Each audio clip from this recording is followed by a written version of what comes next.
The river is a 7 of clubs. Once again, Jack has it, checks it to me. I now have the second nuts and need to go for value. I bet small, $350 to target all of his one pair combinations. But my opponent has other plans. He jams it all in. Here's what happens next. What's good, winners? In the last couple of videos, we talked about a 15-game upswing. Here we go. This vlog, we go into one of those sessions where I just had a crazy number of hands. And so put together a video for you guys. Hope you guys like and enjoy. And if you do, don't forget to hit the like and the subscribe button. If you got something to say, hit me up in the comments below. All right, guys, let's get in the action. Any two opens from early position at $15. Good shot in DMG calls. You can already see it's a loose and splashy game, so when it folds to me in the big blind, screw ranges. Let's just get in there. We're going 4 ways to the flop, which comes ace, king, 8, 2 diamonds. I flop a good flush draw. I check to play in flow, and so does any two and good shot. DMG decides to stab at it. It's a big bet relative to the pot, but I'd like to see another card to count me in. Any two also calls. I expect people in this game to see bet their top pairs much more often, so I put them on second pair and straight or flush draw combinations. Off to a turn. The turn's the 2 of hearts, which shouldn't change anything. I check, and a street checks through. At this point, I'm the most likely to have an ace. But no need to bluff, a 7 of diamonds come through. DMG has a ton of air here, so really, I'm targeting a bet for any two. I bet 2/3, $180, and get snapped by any two.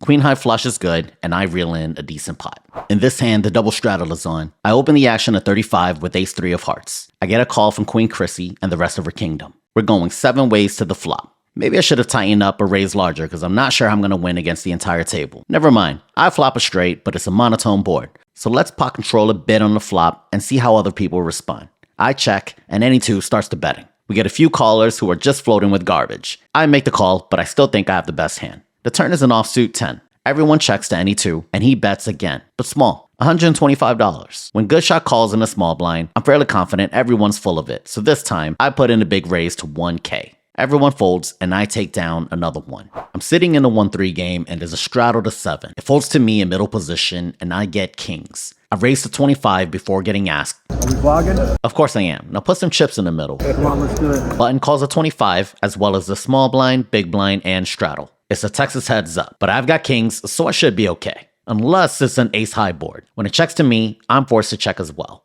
Country Swag takes the betting lead and wagers 60. The small and big blind calls, and I make the call, with the plan on bluffing any diamond. But when the turn comes in and a small blind leads out, the action's too weird for me, and I decide to just let it go. We have a double board PLO Bombpot. The ante's 10 and there are 8 players. I'm in middle position and I have ace jack, jack 10, 2 hearts. Not bad. I have trips on the top and a double gutter on the bottom. When it checks to me, it's good enough for a bet. I potted at 80 and only get a call from Hoodie. The turn is an 8 up top, king on the bottom. I now improve to a flush draw up top and a nuts down below. Hoodie checks. I still want to keep worse hands in and go for a river bet, so I bet 150. He calls. The river is a 5 up top and 2 of spades down below. Hoodie checks, and I still feel good to put in another river bet. I'm capped to 270, so that's what I bet, and I get called. I show my hand and I'm good enough for the scoop, which is difficult in these double board games, so I'm pretty happy. But nothing's better than my neighbor saying, "You got vlogged." Hilarious. I need to make a t-shirt out of this. The straddle to 6 is on. We get a limper in early position and it folds around on me. I'm in a big blind with ace jack off. Let's raise and isolate the limper. I raise to 35, but shades on my left want to get in on the action too. Limps a lot joins as well. We're going 3 ways to the flop. The flop's jack 7-6, 2 hearts. I flop top pair with a backdoor nut flush. I can either bet or check, but because I have the ace of hearts and block the nut flush draw, I'd rather keep this pot small. Most likely there's less I can get value from. I check, and a street checks through. The turn is a 3 of clubs, bringing in a straight. I don't think there's many 5-4s here, so let's start betting for value. I bet 60, and only limps a lot calls. When the river pairs the board and the front door flush bricks, I like turning my hand into a bluff catcher. I check, and my opponent bets small, $80. It's an easy call for me up to pot, so I put in the chips, and he tells me I'm good. Fundamental poker for the win. Hoodie limps in early position. I'm in a low jack with queen jack of hearts. Let's bump it up to 20. Shades call, and it's back around a Hoodie, who closes the action. We're going 3 ways to the flop.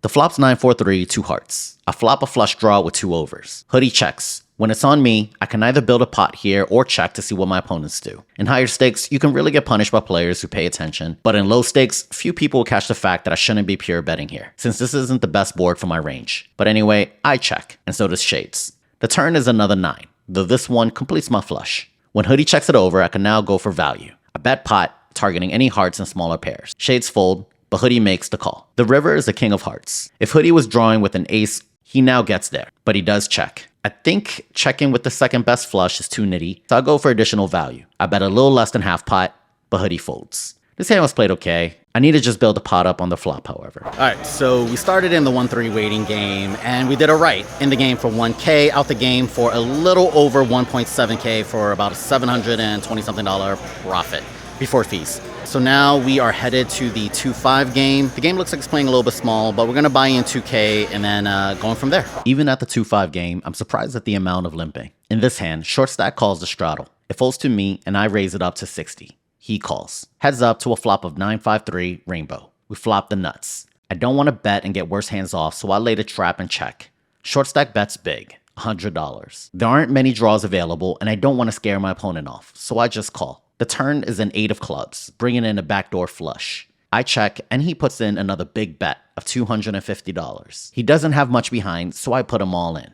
Surprisingly, it doesn't take him long at all to call. And we're off to a river, which is an offsuit jack. I show him my set and is good for the win. The session's going well. I'm up about $700 in a 2-5 game and 1.4K overall. Highlight hand of the vlog. It folds around a jack has it who raised it to 75. I'm in a big blind with king 3 of clubs. I think calling or raising is fine, but I just put in a call. Skull Mike comes along, so we're going 3 ways to the flop. The flop's jack 3-2, 2 clubs. Jack has it bets 75. On a fairly dry board and with a pair plus a flush draw, my goal is to take it down now. I raise it up to 350. Skull Mike folds, but surprisingly, Jack has it makes the call. He has a lot of overpairs and good jacks in his range, so I need to be careful. Heads up to the turn, which is a 6 of hearts. When Jack has it checks it over, I should be barreling with size, but I don't know. Something didn't feel right, and I decide I want to get it to showdown and check it back. The river is a 7 of clubs. Once again, Jack has it checks it to me. I now have the second nuts and need to go for value. I bet small, $350 to target all of his 1-pair combinations, but my opponent has other plans. He jams it all in. The effective pot is now around 3K, and I have 1,700 behind. I'm getting slightly worse than 2-1, which should be a slam dunk call. I beat just about all of his flushes, and once in a while, he may be getting out of line in response to my small river bet. Here's what happens next. Oh, that's really unfortunate. That's so unfortunate. I call. Oh. I thought about checking it back when you called it. That's second nuts. That's it.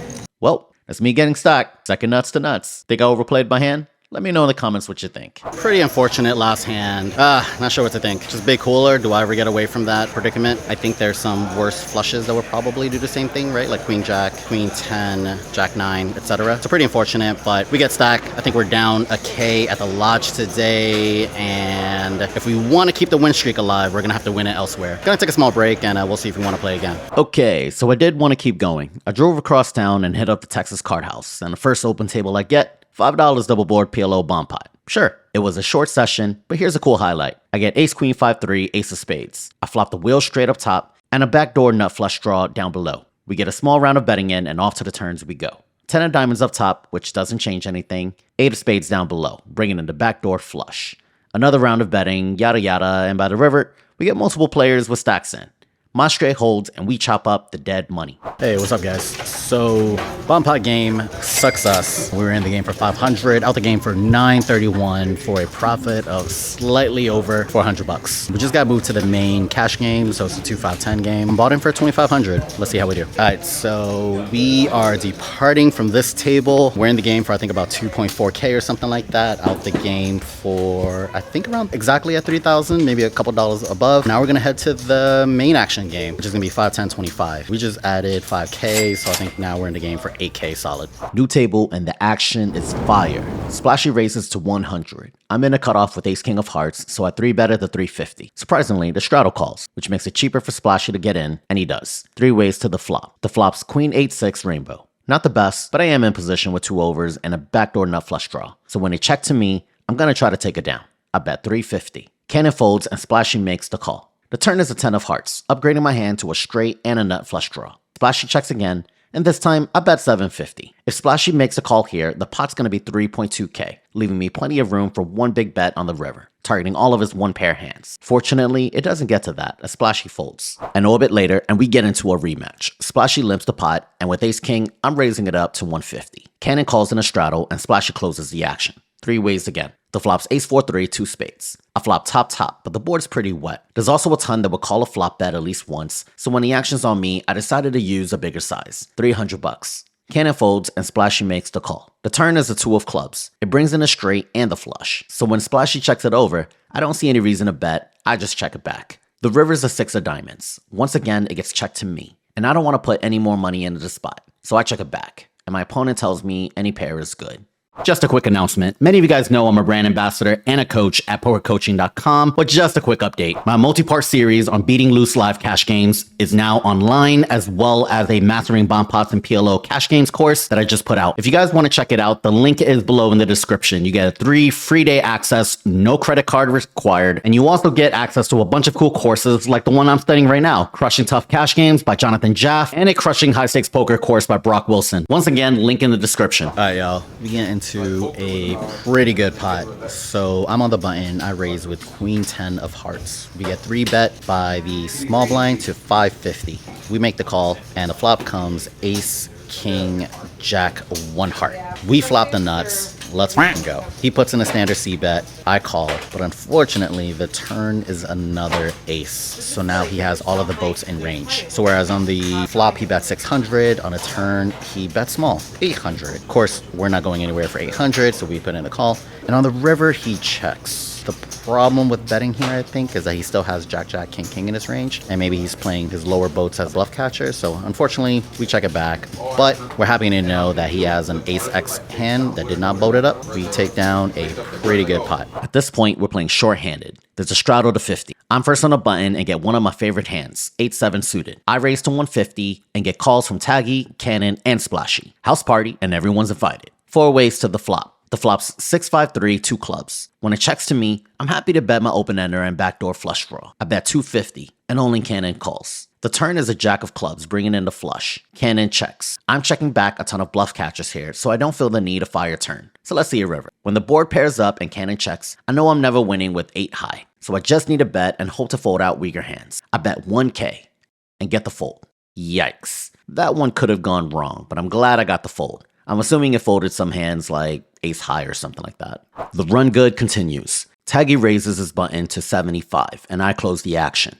Heads up to a beautiful flop of 10-10 deuce. I flop trips on a very dry board. I check, and Taggy puts in a large bet of 200. I can either raise to get value from plenty of worse hands, or I can call if I think he'll continue barreling off. This time, I decided to do the latter. The turn is a king of diamonds, bringing in the backdoor flush. The card is also better for his range and may have paired him up. So when I check, I expect his bluffs to continue barreling and his bluff catchers to check it back. Indeed, he checks. The river's a dry 4, which shouldn't change anything. I decided to put in the overbet, targeting a king and other strong 2-pair combinations. He puts in a call, and my trips is good. How my camera cuts out in the middle of a hand is obscene, but we got into a wild hand, y'all. So I announced that as one of my last hands, and I get pocket aces. We're in the blind versus blind versus blind configuration. Limps to me, I raise, fold, call.